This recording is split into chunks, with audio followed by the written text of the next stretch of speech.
From Tally to Cali, It's time to wake up. Wake up! Wake up! Warchant.com is your ultimate Seminole sports source. And this is Wake Up Warchant, presented by Corner Pocket Bar and Grill. One more corner pocket. Now here's Warchant.com's Aslan Hutchavandi And Corey Clark.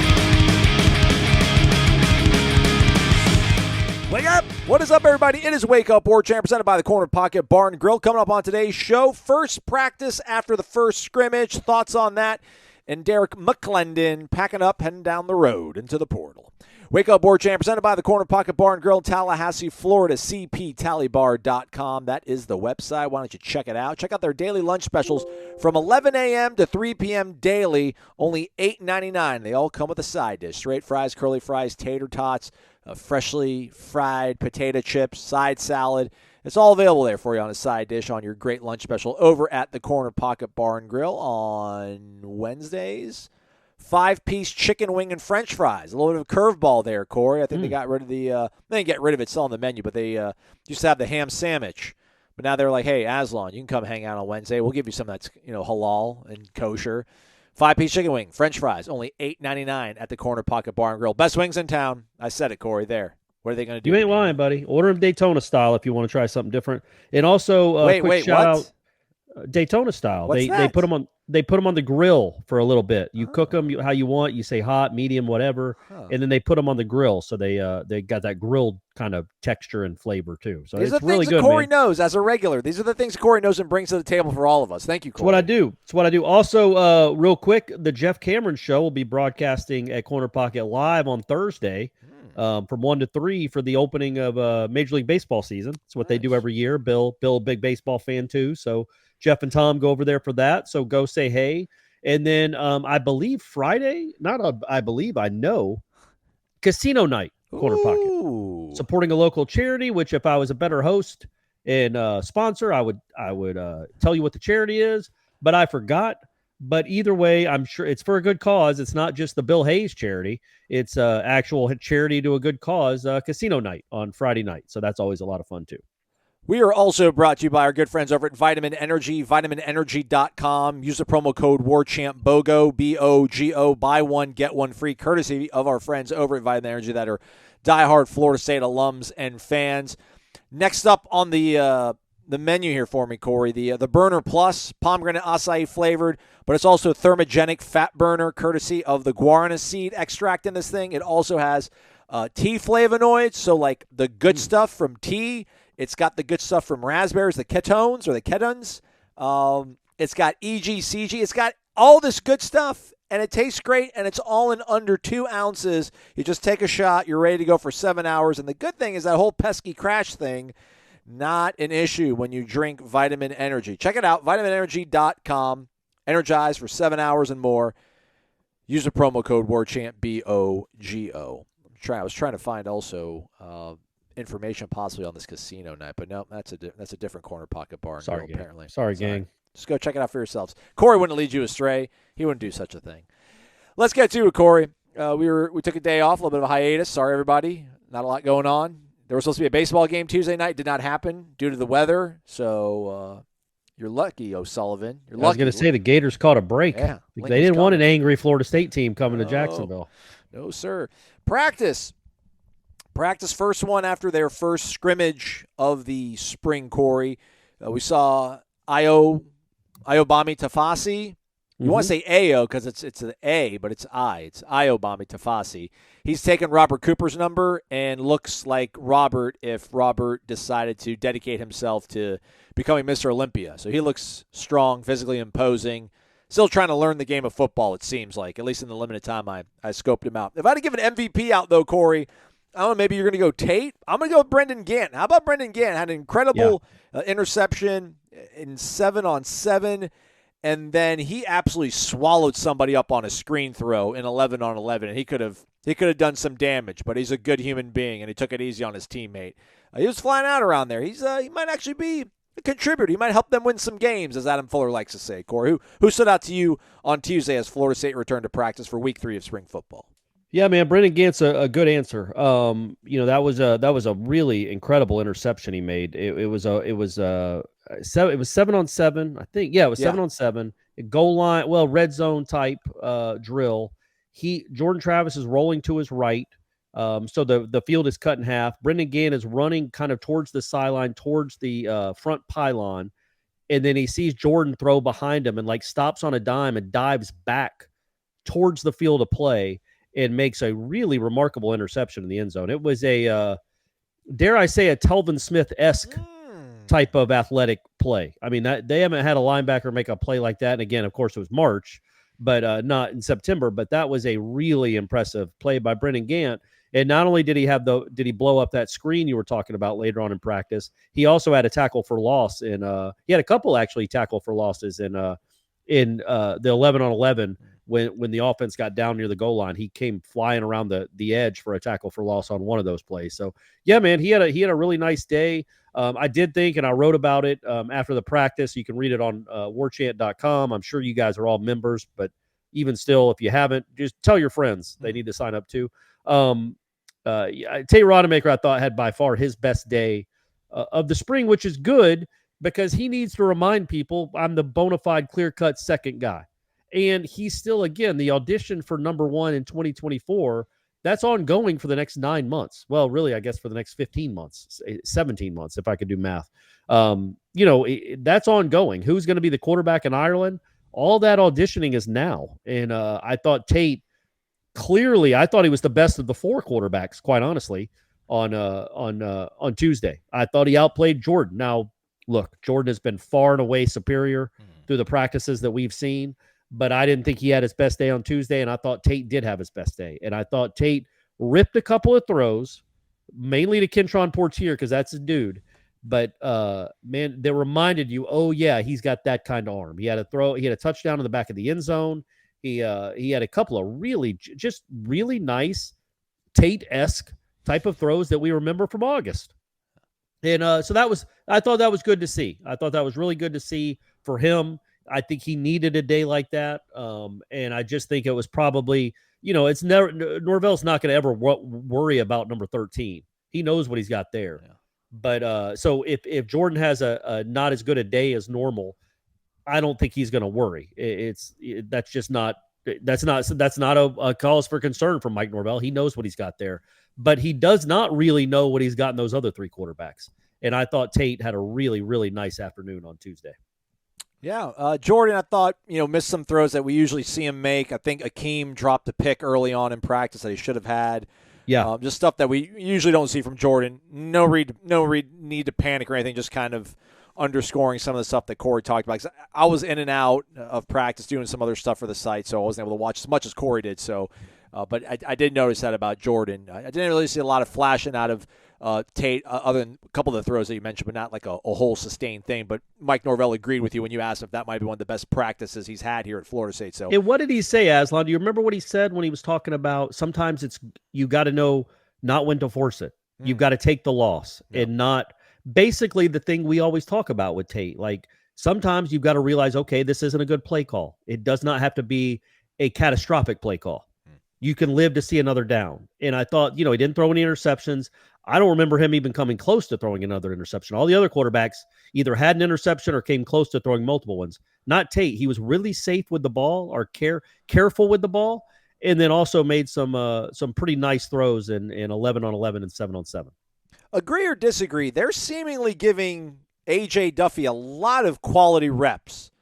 And I feel like they're giving him every opportunity to show. They're like, hey, man, prove to us that you can be the guy.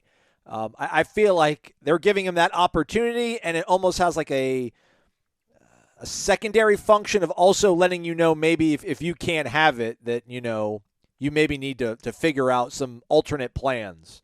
It's not working out that great right now. I'm not saying like he's on his way out the door or anything, but they're giving him every opportunity to be like, hey, man, prove to us that you're great. We're going to give you all these quality reps. And he's not really taking advantage of it. And I wonder as a coach how much of that is also to kind of like, all right, man, you've seen what we've done to you. We've given you all these opportunities. It's not working out.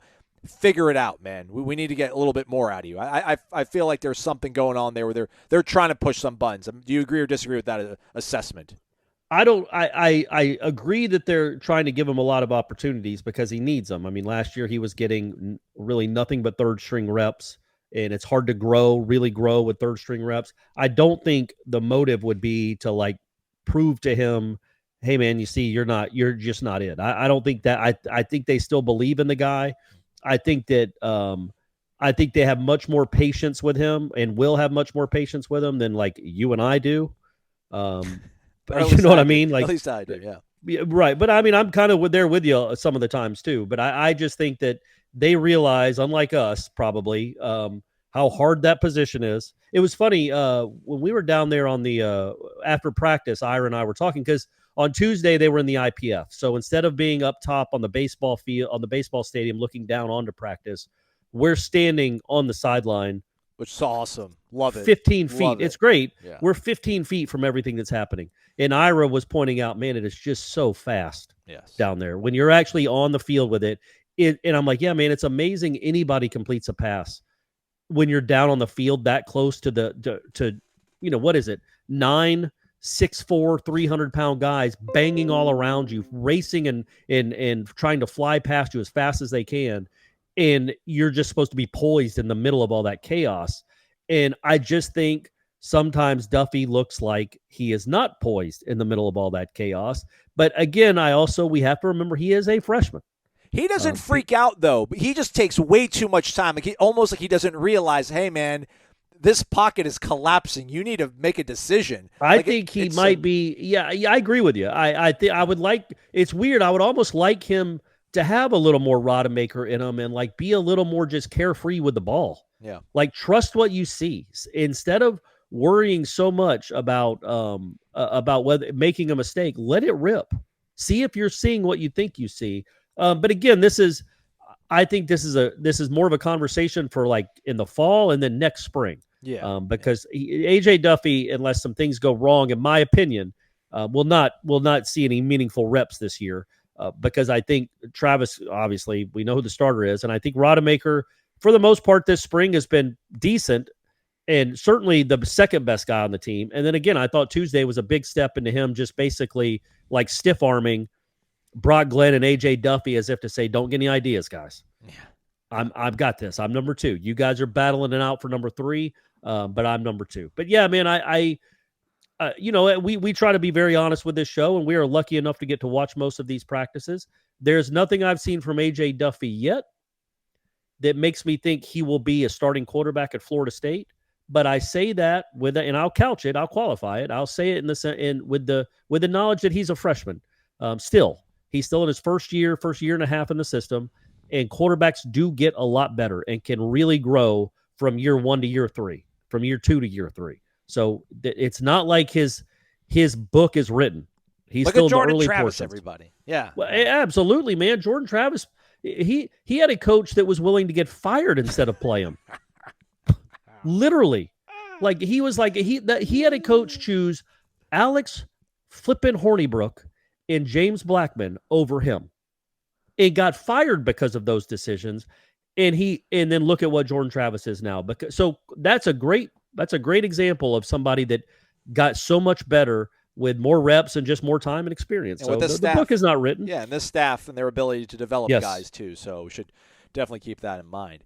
I'm not going to call it like a scrap, but tempers flaring a little bit at practice. We're not going to go into details and give you numbers and names. I like seeing it. I like seeing that dog in some of our guys, Corey. I think, Ira asked Coach after practice, and it seems like Mike Norvell liked it as well, too. I like the way he put it, said that, listen, we are, at the end of the day, one family. He's like, as long as you keep it respectful, it really does kind of bring some juice, and it really increases and amps up the competitiveness. So that was cool to see. One thing that we will talk about, give us the anecdotal story. You were down the field watching it. 2 of probably the most physically impressive and talented and projecting to probably being NFL future, stars possibly. And Jaheim Bell and Jared Verse going at it. What did you see out of them on Tuesday that kind of caught your eye and you thought was a pretty cool story to maybe share with the friends and family listen to the show? Well, obviously, anybody listening to this has probably already read the anecdote on Warchant, which I wrote about. I don't want to give it away then. Yeah, go read it. No. I do want to talk about it, though. I think I can. There's still some. Read it anyway, because I give all the observations from the rest of practice. But I thought it was my favorite part of any of the practices we've seen so far. I don't even know if there's a close second. I can't remember the exact context of why Jared Verse and Jaheim Bell were barking at each other. I don't know if they had gone up against each other a play before and Verse had gotten the better of it, or if Verse had just made a play and was doing his normal, just talking to anyone within earshot about how awesome he is or how bad they are, whatever he's saying to them, just the trash talk that he's known for. But him and Jaheim Bell were kind of in each other's face, like talking smack to each other. And then it just so happened, and normally if you were at a bar, I would have said another word besides smack, but it's a family show. I don't want you to think I'm a nerd that says talking smack. But anyway, so they're jawing at each other, and then all of a sudden they're lining up against each other in that 3-on-3 blocking drill that they do during practice. And there were even a couple of FSU fans behind me that sided up to me. I was keeping an eye on it anyway. I was kind of clocking what was going on.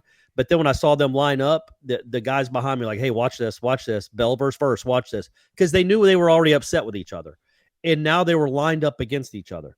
And so they line up in the 3-on-3 drill. Verse is right on top of, right across from Bell. Bell jumps early on the first play, engages Verse, and Verse kind of slings him to the ground. And tells him about it a little bit, but not as much as you'd think, because it was like the play didn't count. They go back and do it again. The ball gets snapped. Bell wins the rep, like pushes Verse back, holds on to him. Verse doesn't move. It is a great rep for Jaheim Bell. It's not one of Verse's best reps. The offensive linemen explode and go nuts. Alex Atkins runs over there and jumps and hits his helmet. Because the point of the whole story is not to celebrate Jared Verse getting beat, because like I say in the story I wrote, that's a headline in itself. Verse wins almost every rep he's in, folks. He is killing folks. He's really, really good. So, but it was like Bell shut him up for one play, and Verse couldn't say anything. And I don't think you can put a price tag on that, and I don't think you can overstate how important that is to have competition like that in March. You know what I'm saying? Like what that does for the whole team to have. And the point I made in the story was, think about where we were 3 years ago and the stuff we had to watch. And now think even if we got to watch, because right now we're in the throes of COVID, so we weren't watching anything. But the team that was on the field 3 years ago, and that team that had to practice every day. And then on Tuesday, in a March wet practice inside the IPF because it was storming outside, you had Jared Verse versus Jaheim Bell in a moment like that. If that doesn't tell you how far the program has come, I don't know what else will. You have 2 NFL draft picks going head-to-head, talking. The competition level is at an all-time high. It's just remarkable how far the program has come. I think that's a really cool moment for that. But the theater was great. Just the theater of two really physically impressive guys in that moment, holding their own, not backing down, embracing the challenge. I dare I say, and Jaheim Bell even said afterwards, Aslan, I don't know if you heard him, iron sharpens iron. Yeah. And that's what he said. That's what he said in reference to that moment in that play. And I don't think you can overstate how valuable that is. What Jared Verse brings to a practice, man. I'm sure most of the offensive players hate him for those 2 hours. Like, dude, shut up. I'm sure they're thinking that all the time. But they also want to go out there and destroy him. He makes them want to go out there and destroy them. He gets them up to play at a level they're going to be playing on Saturdays. They feel that. They probably want to beat Verse at some point. Some points, I'm sure, they want to beat Verse and shut him up more than they want to beat LSU. That's how much he can get under your skin, but that's a really good person to have on a practice field, to always keep it energetic, to always keep it engaged, to keep the competition level at the level it needs to be a top 10-ish program, man. And it was a really neat moment. It took 4 seconds, but it was a really neat moment for just to watch that and kind of realize what Florida State football is right now. Yeah, I mean, it's just wild to think about what they got out of Jermaine, what they're getting out of Jared, and it's like special, like legitimately special young men, and golly, just everything is lining up, this season. But then you think about, hey man, they did it 2 years in a row. Like they got these 2 guys back-to-back years. Like they'll figure it out. Maybe they're just going to keep this thing rolling. One other thing I did want to mention, being on the field, which was awesome, being able to watch them so up close. Man, I probably have said it before, but like Fabian Lovett is just he looks like he's probably playing on Sundays and like moonlighting right now, playing college football. Like Fabian Lovett looks so physically just built and ready, and like he knows this is his money year. Like he's leaving nothing in the tank, so it's incredible to see that. And then also Vandrevius Jacobs makes plays still. Caught a touchdown in a situational 11-on-11 drill towards the end of practice, like full extension. Before that, too, I think Johnny had like a nice Kelvin Benjamin Clemson-esque first touchdown catch too. So no, it wasn't a touchdown, but it got down to the 2. Esque. Esque, right. Yeah, Kelvin got his foot in the end zone. Johnny got out at the 2, but yeah, and I thought Vandrevius also had a 40-yard completion against Quindarius Jones while he was being interfered with, kind of diving backwards as he was getting kind of tugged. He ran by him. I mean, again, and he also maybe the most impressive play, and also maybe something you can read a little bit into, is Jordan Travis threw to him on a one-on-one where he did a same thing against Quindarius Jones, but did a really smooth sideline route. Got both feet in, broke wide open because he's really hard to cover. Got both feet in, just again looked like a pro, and Jordan Travis was throwing him the ball. Which again, I just think the more you watch this guy play, we talked about it on Headlines on Tuesday. None of us doubt now that he's going to be a part of this rotation. Like he's going to play a pretty good amount of football for this as a freshman. He's legit. He's the real deal. I would honestly say, Aslan, I don't know if you agree with this. Other than Johnny, I think he's been the most impressive receiver in camp or in the spring. Yeah, I think he's made consistently the most plays. Yes, he's had several days. Other guys have had a day, or 2, but it feels like every single day he's doing something.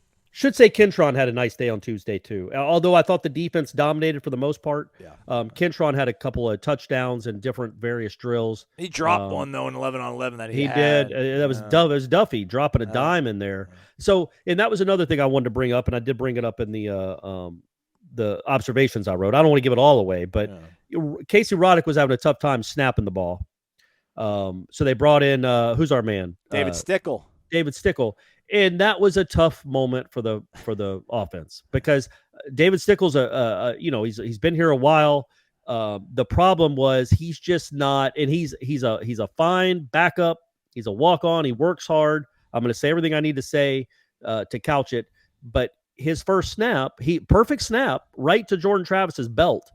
The problem was Fabian Lovett was in the backfield about the time the ball got there because David Stickle just isn't quite physical enough. He's certainly not Casey Roddick physically. So he got pushed into Jordan Travis as soon as the ball was snapped. And then Fabian Lovett leaves the field, and maybe my man Stickle's like, you know what? Good. Now I can take a breath. And, oh, wait, Darrell Jackson's pushing me right back into Jordan Travis on the very next play. Like, that's a good sign for Florida State. It wasn't a great maybe moment for David Stickle, but and Casey needs to get the snaps cleaned up for sure. But, yeah, man, you go from Fabian Lovett to Darrell Jackson, and they're just, I mean, it's hard to run anything. Like literally, and that was A.J. Duffy, the same thing. Darrell Jackson was in his face almost immediately, and he had to let it go right away almost. Like he took the snap, one step back and throw. Dime, though, dropped it right into the breadbasket, and I think Kentron dropped it. Maybe it was broken up, but it looked to me like it was just a straight drop. But he did otherwise have a really nice day. Yeah, there was somebody like on him. There was really good coverage. Yeah. I don't, but he probably should have caught it, and it's okay. It happens. Also want to let everybody know, I think Quindarius Jones is kind of close to, I don't know if he's maybe in the plans as much we think as Vandrevius is on the offense, but man, Quindarius is a guy that continues. I don't know how much of it, at a certain point, it's going to no longer be, at least speaking for myself, probably not having the highest expectations for a kid that was a 3-star coming out of Mississippi. Again, I just feel like a lot of these kids that are in the heart of SEC country, like if they don't get picked up by those schools, they're missing maybe something in their toolbox to be elite. We'll see if he is elite, but man, he continues to compete. It's seemingly at a really high level against really quality players in the rotation that they keep throwing at him, and it's really good to see because I don't know if he projects it at corner. I think he said safety when we spoke to him in January when he arrived here, and they certainly need as many options as they can have at safety. So I thought he's had a good practice. I hope people don't think that just because Kentron was on the good end of a matchup meant that he was having a bad camp or a bad day. I think he continues to do really well too, Corey. He does, man. Yeah, he's impressive. Again, they all get beat in one-on-ones, and I made a point again referencing the column I wrote. I'm like sharing all these highlights of big plays they had in one-on-ones, And as I'm writing it, I'm like, man, it sounds like the offense crushed the defense, and that's just not the case because this isn't real football. This is just one-on-one. It's hard. And so I make that point. Like the offense has a clear advantage in one-on-ones. They get the whole field to work with. You're just you by yourself. So they all get beat, all of them, except Renardo. Renardo doesn't seem to get beat a lot in one-on-ones, but all the other ones do. But my man Jones competes. Yes. He looks the part, man. He is not getting run past. He is fighting. He seems to have pretty good ball skills, pretty good technique. I thought he got beat on one play, but by the time the ball got there, he was almost back in the receiver's hip, turned around and deflected the ball. Like he played it pretty well. The ball might have been a little bit underthrown. I can't remember who that was to, maybe Deuce. But but he just does. When you look that confident and competent, maybe competent is the better word, as a true freshman in your first spring practice when you should still be in high school, when you look like that already, that's what gives you hope. It's not that you think Quindarius Jones is going to be like a starter as a true freshman. I mean, I guess it could happen, but man, it just shows you how impressive it reminds you how impressive that is to be able to do that. It's something that shouldn't be overlooked. Like, yeah, he doesn't look completely overwhelmed. And I know that's not really a great compliment, but it is when you're supposed to be in high school and you're playing with the number 10 team in the country. And he looks just like he belongs, just like Brock Glenn. They look like they belong. My man Vandrevius looks like a star in the making. These two guys look at the very least, like they belong, which is a huge compliment when you're talking about kids that should be in high schools. Yeah, 7 practices in. Yeah. They do not get embarrassed. They compete. They look confident, competent, and capable. And as true freshmen, like super true freshmen, because they should, like, again, they're early enrollees. The truest freshmen. Pure, unadulterated freshmen. Man, that is really, really impressive to see. That there are a few of them. Those are my guys. Those 3 in particular. Vandrevius clearly ahead of the bunch. But yeah, you're right. Quindarius Jones and Brock Glenn both really just looked the part. And I will say this. Hakeem Williams drew a little bit of the ire from his coach, I thought, on Tuesday, which is fine. I think Norvell even said as much afterwards. He didn't mention him by name, but he said he made a point when he came out to practice to like ride people, to try to to ride them to the point where they wanted to respond, to see how they'd handle it. And I just think Hakeem might have been one of those guys, just judging from their interactions. But Hakeem in one-on-one specifically made a couple of really nice moves. He beat Fentrell Cypress like on an inside move. It was pretty good coverage, but he made a nice move, caught the ball, and then he did beat Renardo Green on a similar play on the other side of the field. That to me is real. That I hadn't seen Hakeem look like that, and that was the first time that I've seen it where there was a flash of, oh yeah, that's a 5-star. That's a 5-star. Like, so again, he might be ready to take another step. He's 7 practices in, so that was good to see, I thought. MyBookie.ag. Use the promo code WARCHANT. You can bet anything, anytime, anywhere at MyBookie. And when you use the promo code WARCHANT, you get an instant cash deposit bonus. So use it. Final 4 time. Here we are. Can you believe it, Corey? FAU taking on San Diego State in the first matchup. What a great Final 4. And then Miami taking on UConn. Good gosh. It's like a bunch of Boca Raton Bowls. Yeah, right. Matchups. I, in good conscience, cannot tell you folks to bet against San Diego State. I bet against them in the first round. I bet against them in the Alabama game, and then I took them against Creighton, and they paid off for me. Should they have beaten Creighton? I don't know. That last call, the foul call, a little bit dubious. But, man, they're just so grown. Their offense is a joke. It's a joke, but they're just so physical, and they're old dudes, and they're gritty as all get out. So take the Aztecs, I think. UConn, Miami, I think we can maybe breathe easy. Sorry, man. Miami's got some players. Like, I didn't watch a lot of Miami basketball. I didn't watch them when they played Florida State, but, man, they got some players. And I'm sorry, I kind of like Jim Larinaga right now, but UConn's going to take them out. So I think we can be all fine and rest easy. Corey, what do you think about those 2 matchups over at mybookie.ag? Keep it quick. Do we have a spread? Yes, 5.5 UConn favored over Miami. San Diego State is favored by 2 over the Owls. I'd take the Canes all day. Oh, again? I don't know if they're going to win, but they're good. That's going to be a game in the final minute, man. I know UConn has been really impressive, and they destroyed Gonzaga. This is a grown team, Miami, and they got dudes that make tough shots that aren't afraid of the moment. They got 4 or 5 guys that can hit the big shot. It's a good team, and they feel really good about themselves. So yeah, that's gonna be a tough one. It's gonna be a tough one. So I would take. I'm not saying Miami's gonna win, but I take Miami in the 5.5. All right. What about the Owls and the Aztecs? Don't know. Okay, cool, fine. Take San Diego State, everybody. There you go. There you go. Trust Aslan, gang. MyBookie.ag. Promo code WARCHANT. Instant cash deposit bonus. Use it. All right, then, and finally, the news from Tuesday. Derrick McLendon, who has played in over 1,000 snaps for Florida State, 1,027 to be exact, over the course of 4 years. Willie Taggart, recruit, stuck here through the pandemic with Mike Norvell and company, has graded out better every single year. Practically here, he went from 56 in year 2 to 65, and he graded out 67.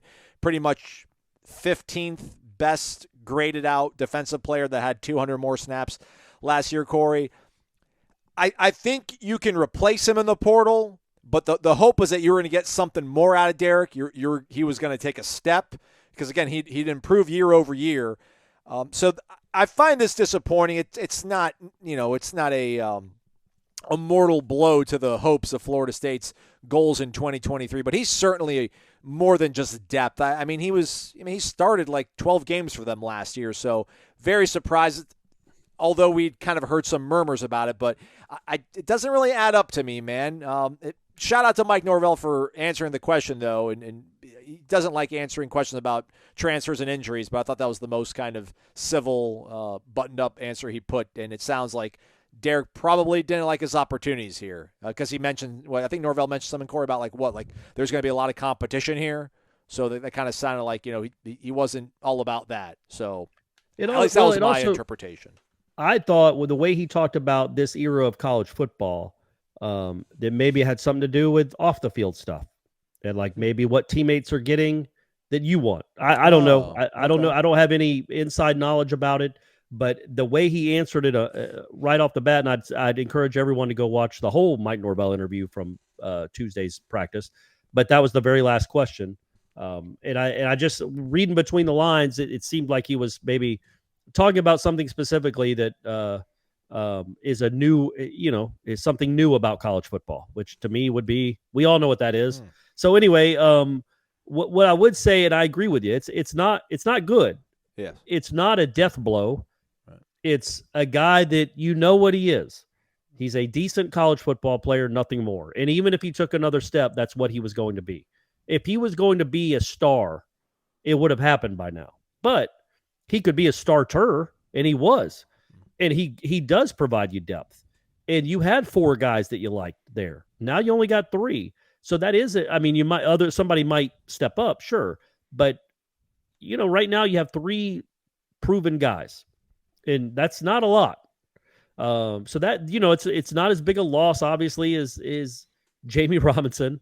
It's not as big a loss as Jared Verse would have been.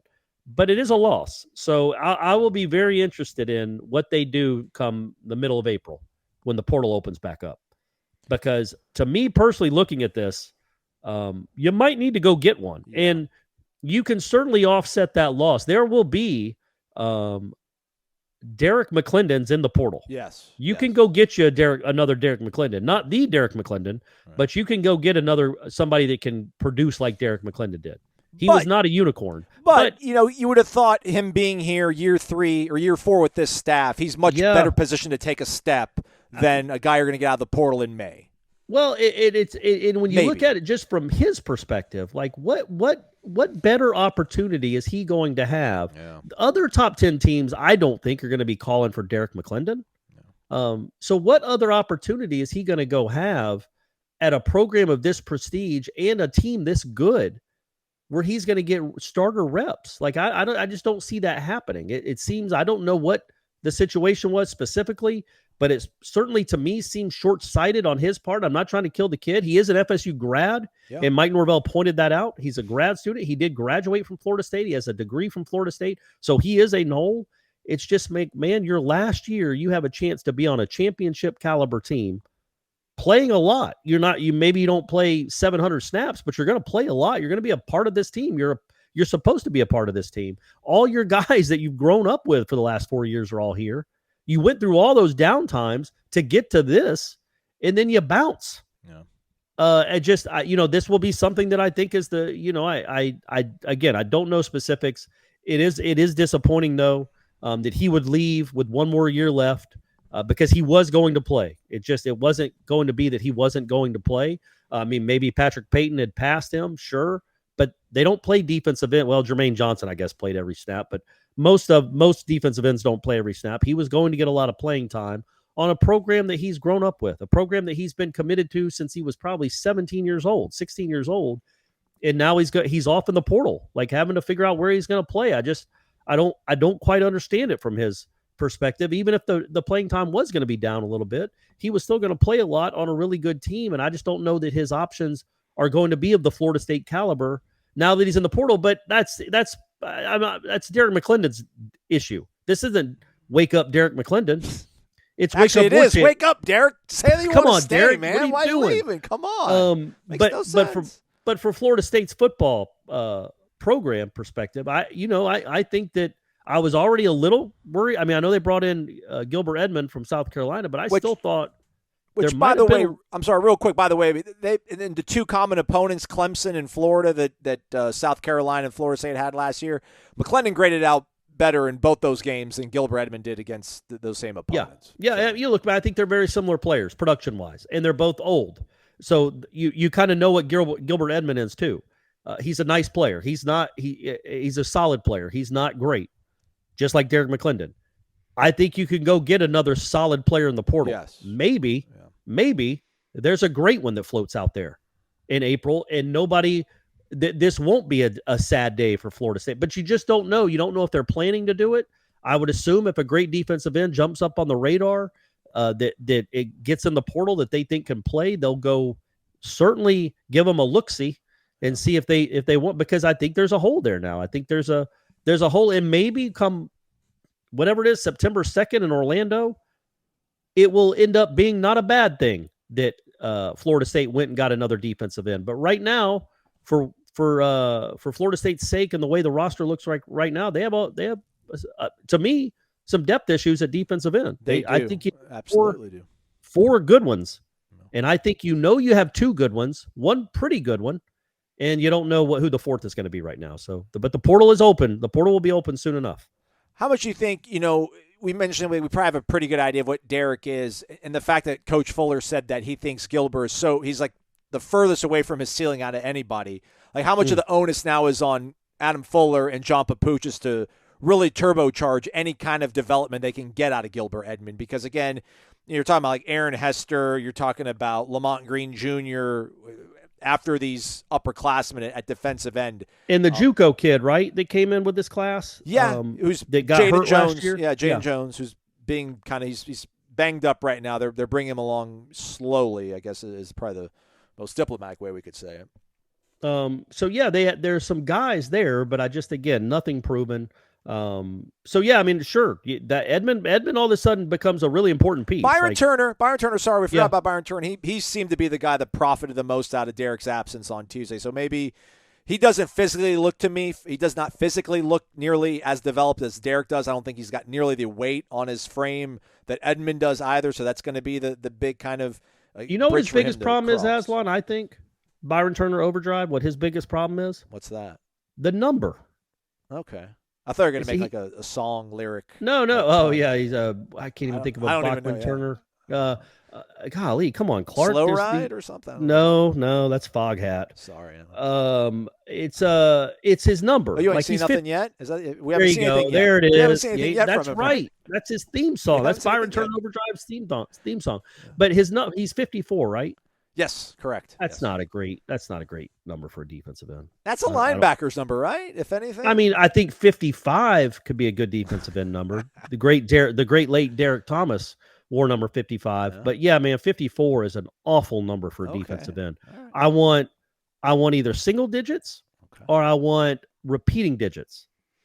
Like 11 or 44 or 55. Those are good digits. Even 77 or 88, I can live with those. 99 is a great one. Yeah. But 54. Come on, man. What are you, a center? Let's go, Byron. Come on, man. You got to get a defensive end number. That's the 54 ain't it. Okay. All right, that's a wrap for us, Corey. Good stuff. Oh, no. I wanted to add something real quick. Okay. I said this on headlines, but I wanted to say it to my own crew. You guys are the loyal listeners that have to listen to my dumb voice mostly every day. I was at the Seminole Booster event in Tallahassee on Monday. Oh, yeah. Tell us about that. Yeah. Went over there. Well, Norvell is Norvell, man. He gets up there and screams into a mic for 30 minutes and makes everybody just want to find a brick wall to run through it. He has one speed at those things. It's really funny. But while Jeff Culhane was up introducing the program, Norvell saw me hanging out with some friends and came over and said hello to me, and I introduced him to my friends. And then I joked because when I got there, there was a really long line to meet him and take a picture with him. And I'm like, hey, man, I just wanted to let you know I was going to get in line to get my picture with you, but the line was too long. And he laughed. And then he came back over to me and said, well, I wanted to get in line and get a picture with you after I saw those shirtless spring break pics. Let's go. All I'm saying, baby. I'm taking it. Josh, our favorite trainer, came over and said, hey, man, I saw that picture of you on the boat looking good. I mean, it's all happening, Aslan. It's all happening. All Stephanie is worried about is people sliding into my DMs. No. She's like, no more shirtless pics. I'm like, it was your pick, number one, or your picks. And then also, you don't have to worry. I'm old. I've got gray hair in my beard. I'm bald. Nobody cares that I have a nicer body than I had because I'm still me. So nobody is sliding in my DMs. They're not open, ladies. Sorry. DMs aren't open. Aslan, yours still are, though, right? Yeah. Yours are wide open. They're wide open. Like Vandravis Jacobs in the corner of the end zone. There you go. So Norvell, game recognizes game. It was good to hear. Jeff thinks that it means he might follow Stephanie on Twitter. Because he likes that he knows that Stephanie has a big crush on him. But I'm like, no. I'm sure. I can't even imagine how he saw it. Ira was joking that maybe somebody on the coaching staff saw it and like they made fun of me going around the room. Oh, like, look at this such idiot. A hater, such a low-key hater. I know. But either way, it was funny. It was a good line from our man Mike Norvell. That was funny. All right, Renegade Express mailbag pinned to the Tribal Council. If you're a subscriber, go over there. Ask us a question. What's on your mind? What do you want to know? You want to know about Travis J, probably, right? Maybe we'll answer it. Go to the Tribal Council, warchant.com. Justin Hill D-Day is coming soon. I need to try to get Sam Spiegelman on the show here. Hit the thumbs up, 5-star rating and review. Subscribe to warchant.com. It is the ultimate Seminole sports source. It's only $29.99 for full access from right now if you sign up all the way up until September 1st. So hop along. It's really cool. We got half of these practices left in the spring and then all summer to talk and, dream the big dream, if you will. So do that. Again, Renegade Express show, that will drop tomorrow. And then we'll do observations after Thursday's practice for your Friday program. Jeff Cameron Show, 1 to 3 o'clock. Tune into that 93.3 FM if you're in Tallahassee. Or if you're on the World Wide Web, you can go to our Warchant TV YouTube channel. For Corey, I'm Aslan. Thank you for listening to Wake Up Warchant, presented by the Corner Pocket Bar and Grill.